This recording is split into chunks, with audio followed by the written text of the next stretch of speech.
Aujourd'hui, nous allons contempler l'autre passage du livre des Actes des Apôtres où,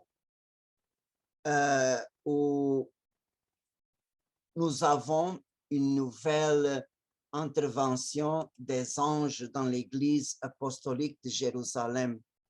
C'est le chapitre 12 de ce livre-là, le verset 1 à 11. Vers ce temps-là, le roi Hérode mit la main sur quelques membres de l'Église pour les maltraiter. Il fit périr par le glaive Jacques, frère de Jean. Voyant que c'était agréable aux Juifs, il fit encore arrêter Pierre. C'était les jours des Azimes. Il le fit saisir et jeter en prison, le donnant à garder à 4 escouades de 4 soldats. Il voulait le faire comparaître devant le peuple après la Pâque. Tandis que Pierre était ainsi gardé en prison, la prière de l'Église s'élevait pour lui vers Dieu sans relâche. Or, lui-même, avant le jour où Hérode devait le faire comparaître, Pierre était endormi entre 2 soldats. 2 chaînes le liaient et, devant la porte, des sentinelles gardaient la prison. Soudain, l'ange du Seigneur survint et le cachot fut inondé de lumière. L'ange frappa Pierre au côté et le fit lever.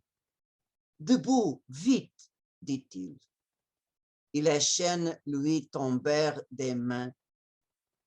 L'ange lui dit alors, « Mets ta ceinture et chausse tes sandales. » Ce qu'il fit.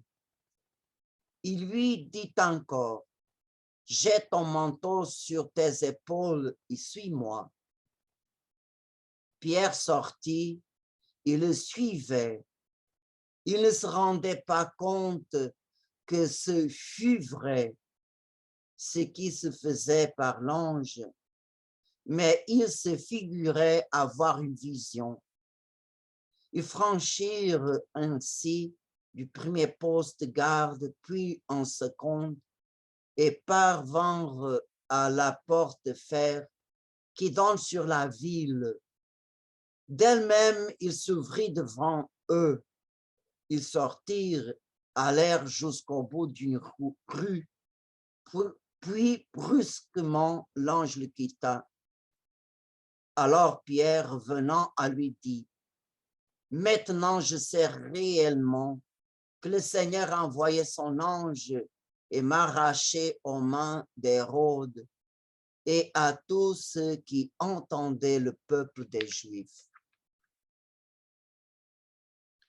Ce chapitre 12 est un grand exemple pour tous ceux et celles qui se consacrent au apostolat, ou même pour ceux qui, dans leur milieu de travail ou de famille, cherchent à mettre le Seigneur dans ces milieux et à vivre avec lui, qui se laissent guider par l'Esprit Saint et par la foi. La grâce de Dieu fera des merveilles dans leur vie par l'intermédiaire des saints anges, tout comme ils ont fait au début de l'histoire de l'Église. On peut être sûr, comme s'est passé à l'Église au temps des apôtres, passera aussi avec nous, parce que nous sommes membres de la même Église que Jésus a fondée et que Jésus a bâti par ses apôtres. Et ce chapitre 12, c'est le dernier chapitre consacré au ministère de Saint Pierre. Cette nuit-là, c'est la dernière nuit que Saint Pierre a passée en Jérusalem. À partir de cette libération, il vraiment est allé à la maison de Marie, mère de Marc, et où était tout le monde réuni à prier pour Pierre. Alors, à la fin de ce chapitre, on peut voir que Pierre donne témoignage, il donne le témoignage de tout ce qui s'est passé avec lui, et à la fin, vraiment, il part de Jérusalem. Alors, termine le ministère de Saint Pierre, il sort de Jérusalem, et bien sûr, il passe pour Césarée, Antioche et Rome. Et le chapitre 13 commence le ministère de Saint Paul jusqu'au moment de la fin de sa carrière, à la fin de son ministère, son apostolat en Rome. Et Saint Luc vraiment a la préoccupation de situer historiquement cet épisode de la prison de Pierre. Nous sommes environ l'année 44e de la ère chrétienne. Alors, le roi Hérode Agrippa était le fils d'Aristobule et petit-fils de l'Hérode le Grand qui a massacré les sans innocents. Alors, on voit que nous sommes au 3e roi, Hérode, et que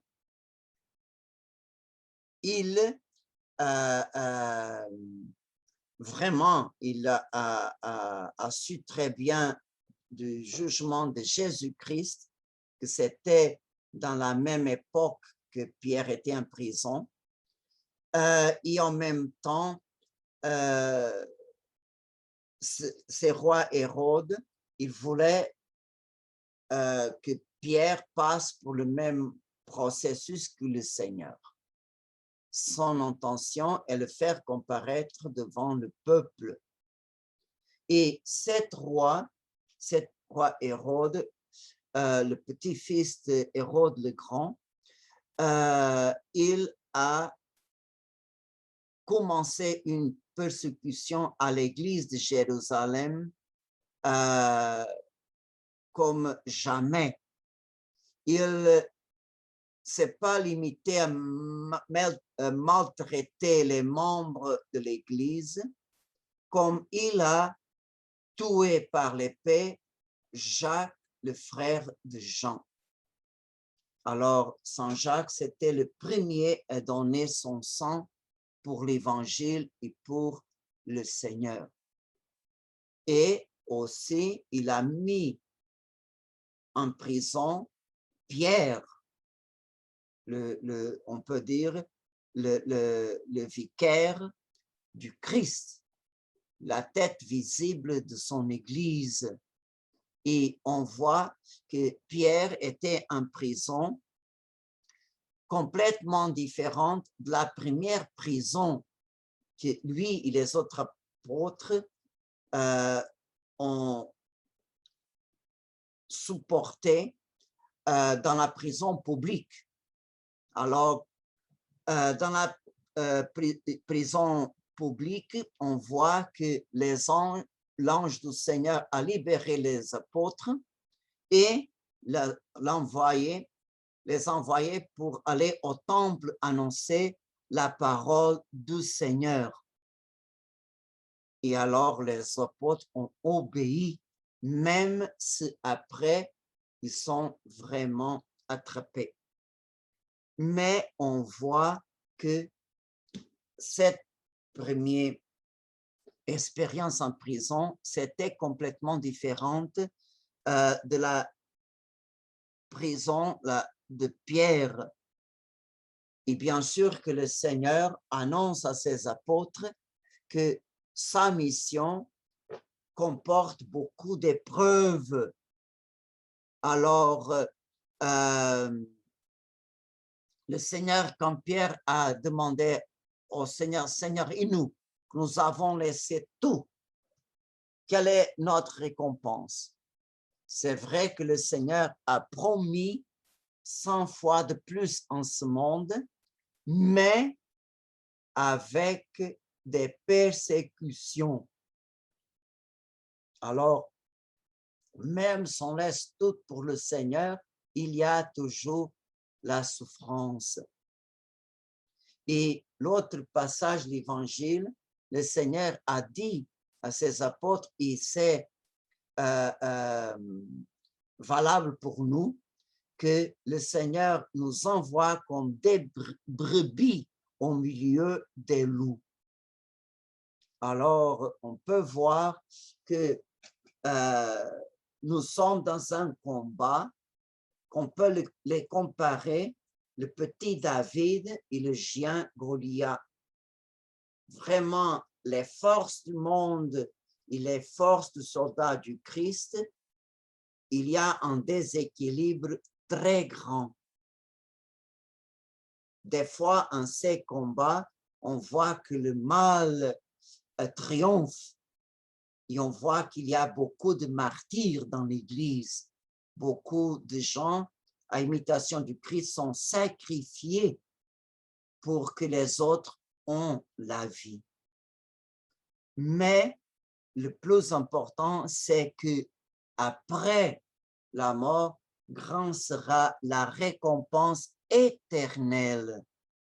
Et une des choses que l'Église croit énormément, c'est que tous les martyrs passent directement de la terre au ciel sans passer par le purgatoire. Comme aussi les innocents, les enfants qui meurent après son baptême, il ne passe pas, il n'y a pas de purgatoire pour les sans innocents, non plus pour les martyrs.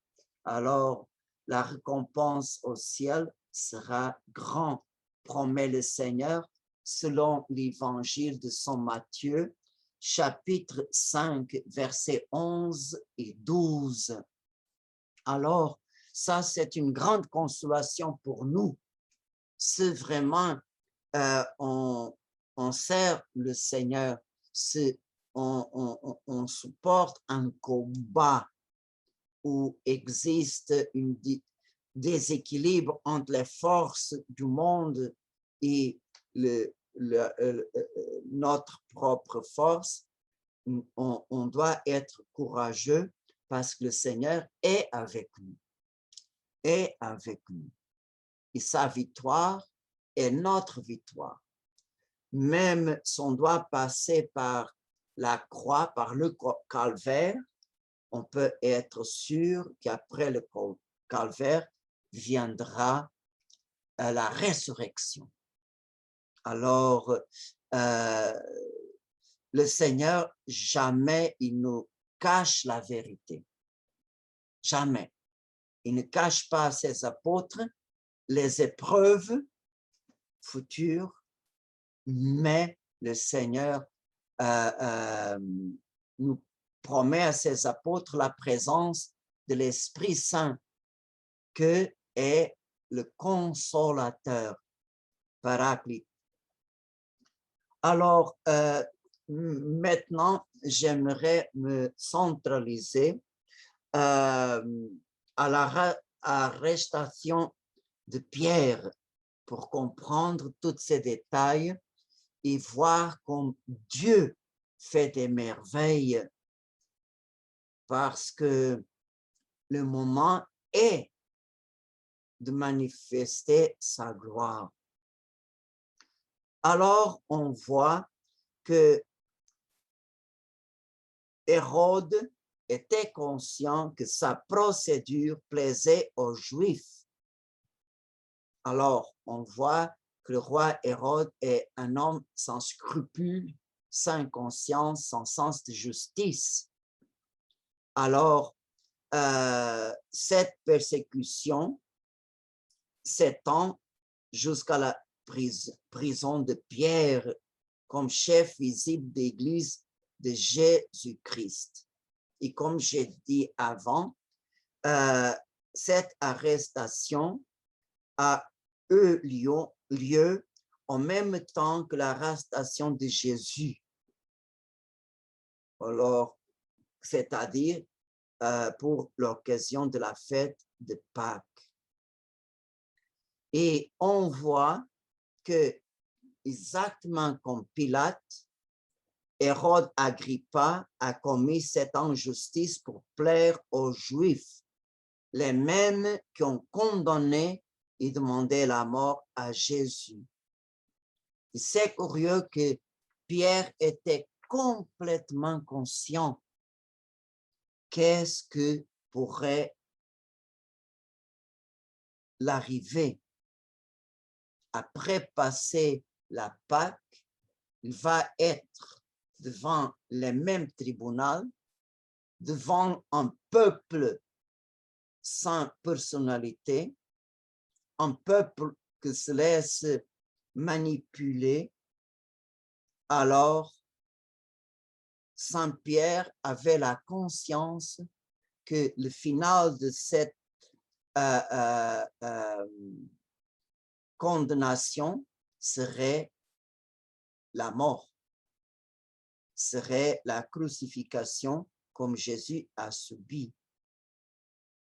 Et alors, on voit que Pierre était conscient de cette possibilité et on peut voir ça dans les paroles qu'il a dites quand l'ange a disparu. Maintenant, je sais que le Seigneur a envoyé son ange. Il m'a arraché des mains d'Hérode et de tout ce que le peuple juif attendait.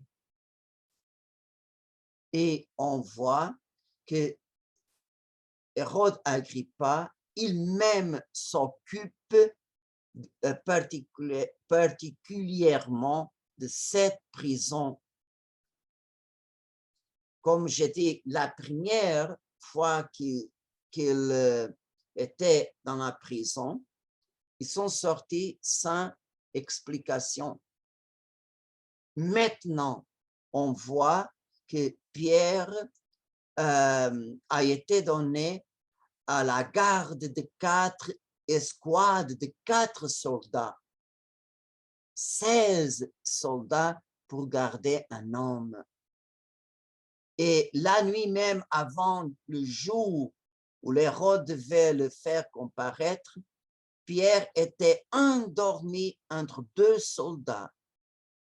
2 chaînes le liaient et devant la porte, des sentinelles gardaient la prison.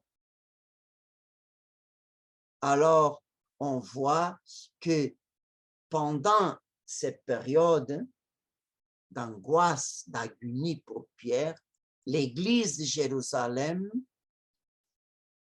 priait à Dieu sans cesse pour lui. Alors, on peut voir quelle belle union, quel témoignage nous avons ici d'unité, d'amour fraternel entre les fidèles et les apôtres. Pierre était en prison et l'Église de Jérusalem, la communauté de Jérusalem unie, priait sans cesse pour Pierre. Alors, nous savons que le temps pour Pierre de donner son sang pour Jésus n'est pas encore venu. Mais le Seigneur l'a laissé Pierre de vivre ces temps d'attendre pour le jugement. C'était pour Pierre le temps de l'agonie, comme le Seigneur a vécu au jardin des Oliviers. Alors même si le temps de donner son sang pour Jésus n'était pas encore arrivé, mais Pierre a vécu une agonie, cette expectative d'attendre une mort cruelle, un processus injuste. Et je suis sûr que Pierre a vécu ce jour-là en prison, uni à Jésus-Christ. Il se préparait comme le Seigneur pour se réaliser la volonté de Dieu. Et vraiment, la volonté de Dieu, c'était le Seigneur a envoyé Pierre, un ange, comme le Père a envoyé pour lui-même un ange, pas pour le libérer de la passion, mais pour lui donner la force pour réaliser, pour accepter la passion selon la volonté du Père pour amour aux hommes. Alors, Pierre a reçu l'aide inattendue de l'ange parce que l'Église ensemble a prié pour lui. Alors, la liaison entre ces deux cas, c'est vraiment une liaison qu'on ne peut pas nier. C'est évident. Et le livre des Actes des Apôtres, chapitre 12, c'est ça que nous sommes en train de réfléchir. Il donne cette description. Soudain, l'ange du Seigneur survint et le cachot fut inondé de lumière. L'ange frappa Pierre au côté et le fit lever. « Debout, vite, dit-il. » Et les chaînes lui tombèrent des mains. L'ange lui dit alors, « Mets ta ceinture et chausse tes sandales. » Ce qu'il fit. Il lui dit encore, « Jette ton manteau sur tes épaules et suis-moi. » Pierre sortit et il le suivait. C'est le verset 7 à 9. Et on voit cet épisode se ressemble beaucoup aux autres interventions de l'ange à l'Ancien Testament. Et l'ange intervient comme quelqu'un qui a l'autorité, c'est-à-dire il ne demande pas, il ordonne. Ce qui est certain, c'est qu'à la fin, Pierre sortit et le suivit. On voit que à chaque mot de l'ange, il y a une obéissance totale de la part de Pierre, sans dire un seul mot. Et alors, l'attitude de Pierre, on peut dire, c'est l'attitude de quelqu'un qui connaît très bien les anges. Et il donnait la vraie réponse qu'il fallait donner selon la parole que le Seigneur a dit et qui est écrit au livre d'Exode, chapitre 23, verset 20 à 23. Il dit, « Voici que je vais envoyer un ange devant toi pour qu'il veille sur toi en chemin et te mène au lieu que je t'ai fixé. Révère-le et écoute sa voix. Ne lui sois pas rebelle. Il ne pardonnerait pas vos transgressions, car mon nom est en lui. Mais si tu écoutes bien sa voix et fais ce que je te dis, je serai l'ennemi de tes ennemis et adversaire de tes adversaires. Alors, on peut poser la question, quel exemple de Pierre devrions-nous imiter? Un premier, la confiance inconditionnelle qu'il faut accorder à l'ange. Une confiance inconditionnelle. Deuxième exemple, une obéissance prête, instantanée à la voix de l'ange. Et troisième, suivre l'ange comme instrument de la miséricorde de Dieu en notre faveur. Sont ces exemples, vraiment, c'est une invitation à nous. Et on voit que cet ange manifeste le pouvoir qu'il a sur les choses de ce monde en don moment. Alors, on voit que quand Pierre se réveilla, l'ange l'a dit, lève-toi. Et en ce moment, les chaînes tombèrent de ses mains. Seulement à la voix de l'ange, il a obéissance de Pierre, les chaînes, c'est comme elles s'ouvrir, ils tombent par terre.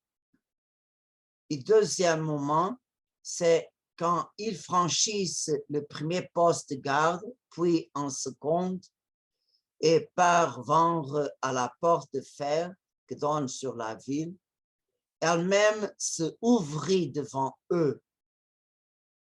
Et on voit que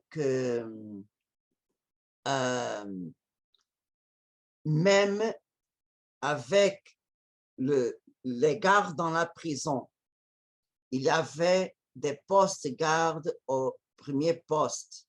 Au deuxième, Pierre et l'ange a passé par les gardes. Personne ne s'est rendu compte que s'y a passé. Et on voit que c'est très important que suivre l'ange. Pierre n'a pas tourné ses yeux à gauche, à droite. Il suivait l'ange seulement. Il regardait seulement l'ange. Même s'il pensait que c'était une vision, il n'a pas posé aucune question. Il s'abandonnait complètement entre les mains du Seigneur qui se manifeste, qui fait des merveilles, qui manifeste sa gloire par son instrument. Et alors, quand l'ange est disparu, c'est là qu'il a pris conscience qu'il était sur la rue. Il était libre dehors de la prison. Alors, comment est-ce que continue le chapitre 12, cette narration? Il dit, Saint Luc continue comme ça. Alors Pierre, revenant à lui, dit, « Maintenant je sais réellement que le Seigneur a envoyé son ange et m'a arraché au monde d'Hérode et à tous ceux qu'entendait le peuple des Juifs. Et s'étant reconnu, il se rendit à la maison de Marie, mère de Jean, surnommée Marc, où une assemblée assez nombreuse s'était réunie et priait. Il heurta le bâton du portail et une servante nommée Rhodée vint au écoute.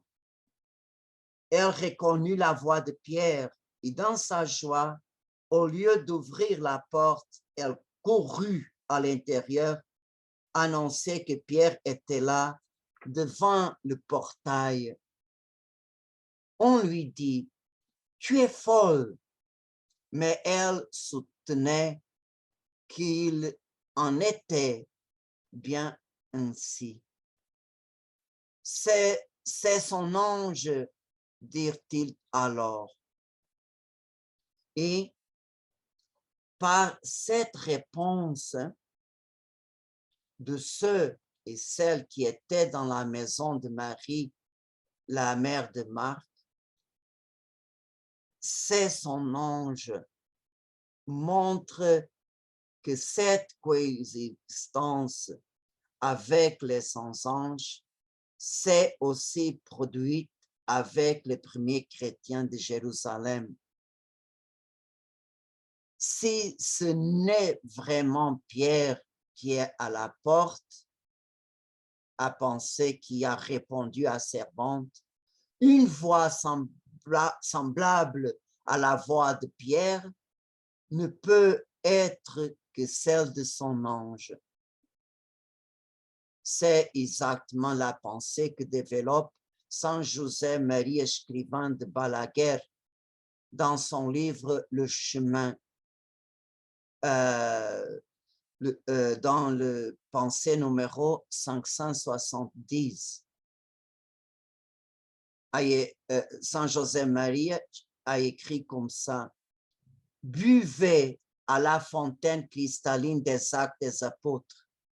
Au chapitre 12, Pierre est sorti de prison par la main de l'ange, arrive à la maison de la mère de Marc. Ceux qui étaient là ne voulaient pas croire. Le petit serveur qui prétendait que Pierre était à la porte. Et son ange, dit-il, il admire la confiance que les premiers chrétiens accordaient à leur ange gardien. Et toi?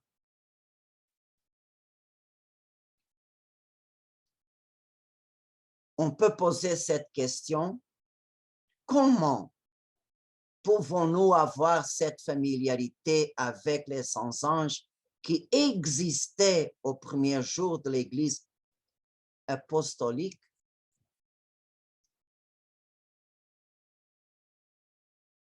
Il n'y a qu'un seul moyen, ouvrir notre vie de chaque jour et inviter avec confiance les 100 anges, à commencer pour notre ange gardien, à vivre avec nous en toutes les circonstances.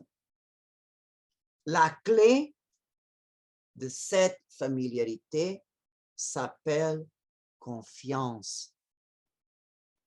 Confiance. Alors, sans crainte, pas de peur, mais avec confiance, inviter, à commencer pour notre ange, inviter les anges à vivre avec nous notre vie, notre histoire d'amour avec le Seigneur. Les anges ne veulent pas être des spectateurs que voient un film à la télé. Non. Les 100 anges veulent être des comédiens dans le film de notre vie. Ils veulent participer. Ils veulent agir d'une façon active. J'aimerais vous donner quelques exemple très simple pour commencer ça. Par exemple, avant de commencer notre prière ou quelque acte de piété, par exemple, avant de commencer la Sainte Messe, avant de prier le chapelet, quand commence l'exposition du Saint-Sacrement, quand on fait quelque chose de pieux, on peut dire, mon ange gardien, prie avec moi. Il complète tout ce qui me manque en perfection. Et n'oubliez pas à la fin de dire, merci, mon ange. Parce que la gratitude est aussi une clé qui ouvre le cœur pour des grâces plus grandes. Imaginez-vous cet exemple. Si quelqu'un nous demande quelque chose, même si nous n'entendons pas un remerciement, mais si la personne dit merci, c'est très apprécié ton geste, notre cœur est content.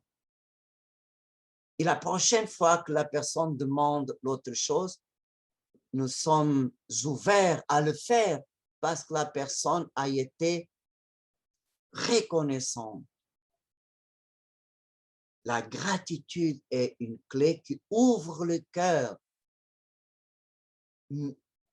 La façon que la gratitude ouvre notre cœur, ouvre le cœur de notre ange et aussi ouvre le cœur de Dieu. Le remerciement est un des mots magiques que jamais on devrait oublier. Deuxième, avant tout travail, n'importe pas qu'est-ce qu'on fait,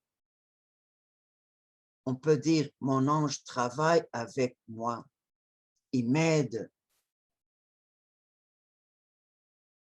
C'est très efficace.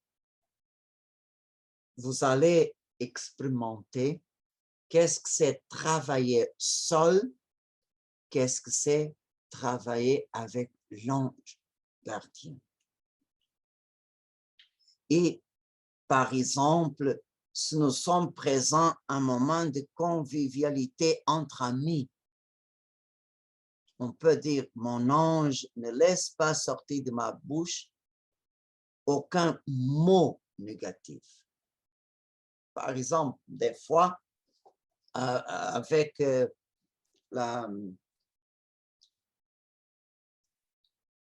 nous sommes vraiment relaxés, nous sommes dans un ambiance de confiance, des fois commence à avoir placotage, camérage, commentaires de ça. Il faut toujours être vigilant de ne laisser passer un mot négatif. Vous pouvez être sûr que notre ange nous aide beaucoup. Et le dernier exemple que je donne aujourd'hui, c'est si nous marchons dans la rue ou si nous sommes dans un magasin, on peut dire avec les anges gardiens de toutes les personnes qui sont ici ou qui passent à côté de moi, adorons le Dieu 3 fois saint. Saint, saint, saint, et on dit la prière. Parce que cette prière que l'Église, inspirée par l'Esprit Saint, c'est l'Église qui l'a composée. La première partie vient du chapitre 6 du livre d'Isaïe, et la deuxième partie de cette prière vient de louange des enfants au dimanche des Rameaux, quand Jésus entre en Jérusalem. Mais cette prière a une force spéciale parce qu'à la fin de chaque préface, avant de commencer la prière eucharistique, chaque préface termine avec les anges et les saints, nous proclamons d'une seule voix, c'est-à-dire par cette prière, l'Église du ciel descend et l'Église de la terre monte et unis dans le même acte d'adoration et de louange, nous sommes unis pour nous préparer pour le grand moment de la consécration. Jésus va être né sur l'autel comme il va mourir sur l'autel. Et au moment de la paix, il va ressusciter. Alors, à chaque messe, le Seigneur vraiment donne tout son amour pour nous et pour les intentions qui sont dans notre cœur. Alors, je pourrais donner des autres exemples comme intensifier notre union avec notre ange et les anges gardiens des autres personnes et les anges en général. Mais en cette méditation, cette catéchèse, demandez à l'Esprit Saint. L'Esprit Saint, c'est le sanctificateur, c'est lui qui a la source de toutes les grâces, c'est lui qui a les dons d'une manière spéciale, le don de la connaissance, don de la science. Par ces deux dons, vous pouvez recevoir toute la lumière, toutes les inspirations pour vivre avec votre ange gardien et les autres anges en général. Alors, je confie pleinement que votre ange gardien et le Seigneur ne sera pas indifférente en face de votre désir, le désir de votre cœur. Et alors, on voit que le verset 17 du chapitre 12, alors la narration de la libération de Pierre termine, il s'en retira et se rendit dans un autre lieu.